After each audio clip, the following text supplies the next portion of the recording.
Salut, salut. Donc nous sommes en ce moment entre guillemets coincés à l'intérieur du lagon de Saint-Martin. Enfin, on a fait le choix safe de rentrer dedans parce qu'ils annoncent une semaine à 28 nœuds et 4 mètres de creux.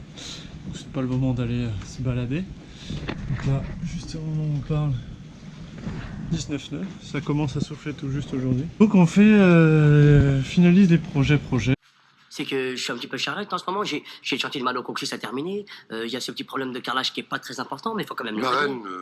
Et là, je suis parti sur quelque chose d'excitant et qui nous embêtait pour un ave. C'est notre chariot de panvoile qui est là, qui grinçait à fond. Donc, j'ai retiré les billes que voici. Là, c'est une bille. Il y a des billes qui sont oxydées. Ça, c'est. Je vais essayer. Mauvaise bille, bonne bille. Donc c'est pour ça que ça grinçait, ça frottait. Donc là j'ai une dernière vis à enlever. On va pouvoir tout l'enlever, le nettoyer.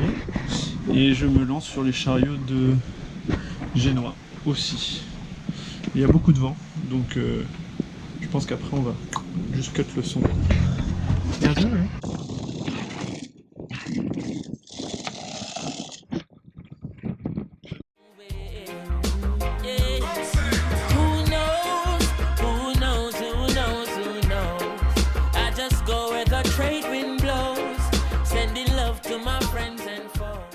Et maintenant, on va ranger le linge. Amoré, où tu en es? Donne. Tester la yes.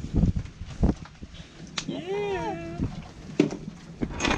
Bon, je vais quand même ranger les vêtements en attendant. Eh bien, la yes, ça ne sera pas pour ce soir. Pourquoi, mon amour? Parce que je me suis bourré de connecteurs. Bon, il ne précise pas non plus. Non. Bah voilà. Ça c'est un femelle. Et c'est femelle sur le truc aussi. Alors, il m'aurait fallu un mâle. En naviguant sur Molacaz, le bateau de notre amie Léa, un dauphin a nagé avec nous pendant une vingtaine de minutes au large des côtes de Saint-Martin.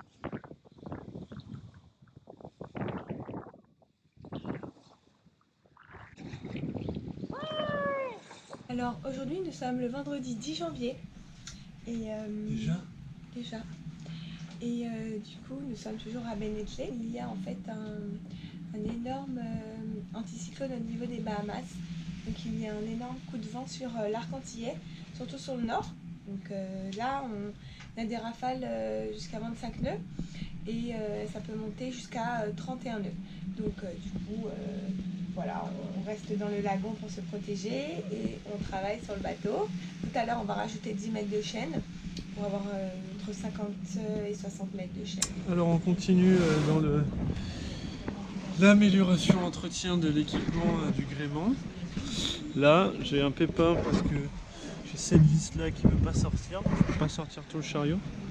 Et je dois entretenir les poulies. Là, il manque une bille, là, il manque 2 billes. Donc du coup j'ai dû démonter ceci de l'autre côté. Ça donne ça. Mais ces deux vis là ont l'air, ça va être compliqué. Ça c'est une bille normale. Voilà. Ça c'est les billes que j'ai retrouvées dans le roulement. Donc ça va aller à la poubelle. Et du coup il faut changer tout le truc, c'est ça. Il y a genre un chemin de billes à l'intérieur, c'est pas des billes, c'est ça qui roule ici et après les billes ici. Ça va être une belle tallée à remettre ça. Ça va être rigolo, ça va être sympathique. Sympathique. Je sais pas comment je vais faire.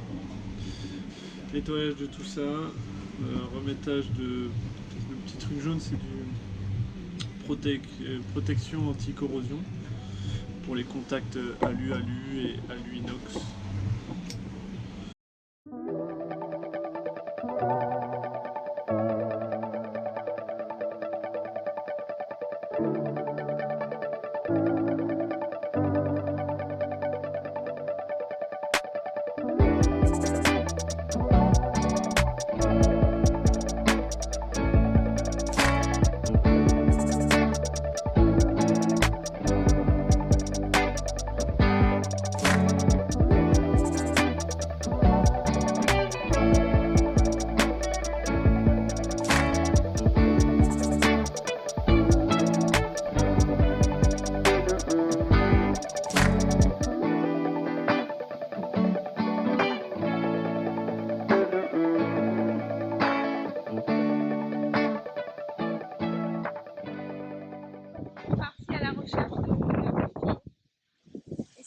Sale, la boulangerie à côté de notre village, n'a pas la wifi et on va courir le long de la plage.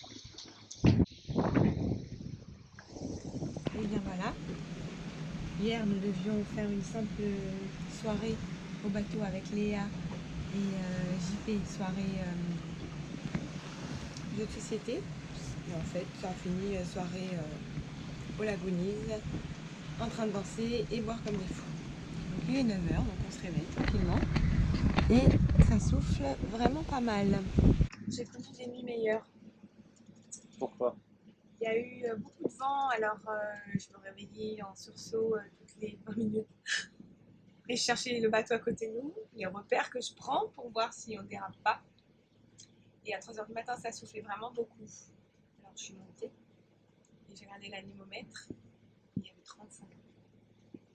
Donc voilà, je suis pas très mal. Ça faisait plusieurs jours que on voyait un petit peu d'eau rentrer dans la cale en faisant plusieurs tests, en séchant toute la cale et en fermant les vannes, etc.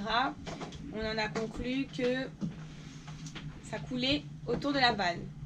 Donc on s'est dit, avec l'accident, avec le choc, la vanne et le passe-coque ça a bougé, donc maintenant ça fuit.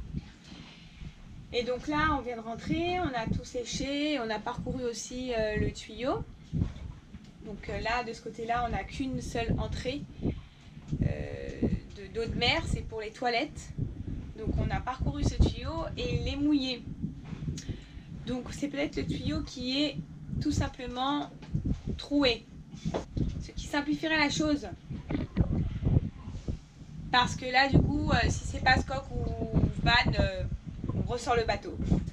Donc là on a tout séché, on va enclencher les toilettes, la chasse d'eau, et on va voir si autour du tuyau ça fuit. On espère que oui. Nous on espère une fuite d'un tuyau et non pas d'une vanne cassée. Parce qu'on a un système de toilette à aspiration qui aspire l'eau de cette vanne là. La pompe crée un vacuum, la pompe aspire et là il y a des Caoutchouc. joints et du coup ça crée un vide, la pompe, et du coup ça aspire l'eau de mer par ce tuyau qui passe et qui monte là. Et donc on s'était dit, parce que dans les autres toilettes il y a un petit trou au-dessus pour enlever la pression, parce que sinon après c'est dur d'ouvrir les chiottes vu que y a un vide. On s'était dit que l'ancien propriétaire avait fait juste un petit trou là, c'était très pratique et moins moche que le trou sur la cuvette.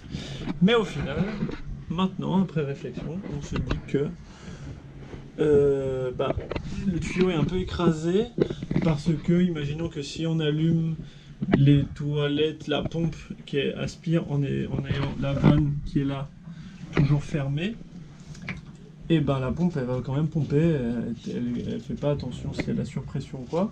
Donc peut-être que ça à force fait bouger le tuyau comme ça, et vu qu'il n'est pas super renforcé, je peux vous montrer la différence, hein. Ça c'est l'ancien tuyau, et ça c'est les nouveaux tuyaux renforcés. Je sais pas si on voit, mais les renforts sont beaucoup plus nombreux dans ce tuyau que dans ce tuyau.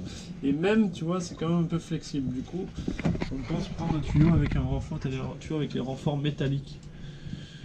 Ou même une durite de gasoil, quoi.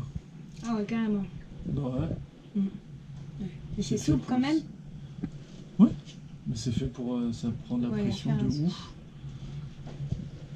Mais du coup là on a fermé la vanne et on va enlever le tuyau et le changer. Voilà.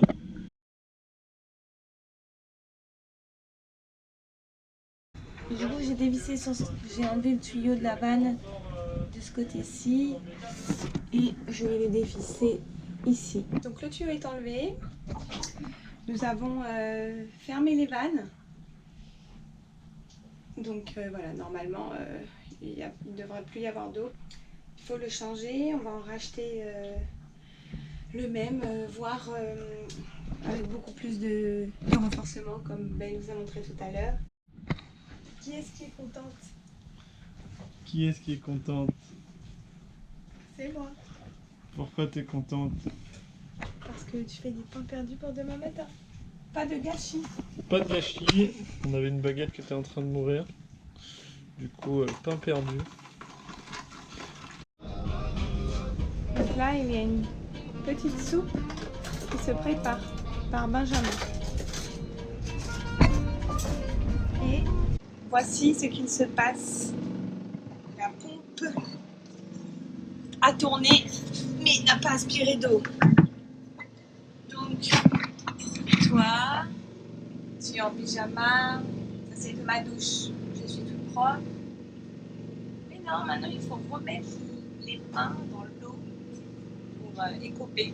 Alors aujourd'hui, nouveau projet, c'est de changer toutes les charnières, enfin de les nettoyer. D'abord, je vais les passer à l'acide citrique et ensuite si ça part pas, je mets ce produit là. Et afin que ça soit plus propre. Et après, repeindre les placards.